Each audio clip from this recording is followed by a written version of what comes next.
আজকে যে শাড়িটা নিয়ে এসেছি এটার নাম হচ্ছে তানচুই কাতান।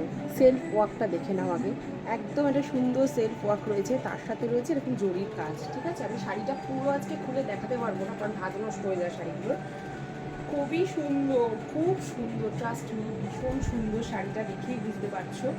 এর বিবি পোর্শনও তোমাদেরকে আমি দেখিয়ে দেবো। এই হচ্ছে পুরো শাড়িটা যাচ্ছে, ঠিক আছে। এটা হচ্ছে দুটো পাড় যাচ্ছে শাড়ির, হ্যাঁ, দুটো পাড় যাচ্ছে। আর এই যে বিবি পোর্শন, শাড়ির পুরো বিবি পোর্শনটায় ওয়ার্ক করা যাচ্ছে, পাড় যাচ্ছে খুব সুন্দর, বিবি পোর্শনটা ওয়ার্ক করা যাচ্ছে। কালারটা আশা করি বুঝতে পারছো, দুর্দান্ত একটা কালার, দুর্দান্ত একটা কালার। প্রাইসটা তো শুনলে তোমরা অবাক হয়ে যাবে, প্রাইস এখানে বলতে পারছি না, তোমরা একটু হোয়াটসঅ্যাপ করো প্রাইসের জন্য। একদম একদম মিনিমাম প্রাইসে এত সুন্দর একটা তানচুই কাতান পেয়ে যাচ্ছ তোমরা, ঠিক আছে। ভালো লাগলে একটা স্ক্রিনশট দিয়ে বুক করো 8276987183 এই নাম্বারে, ঠিক আছে।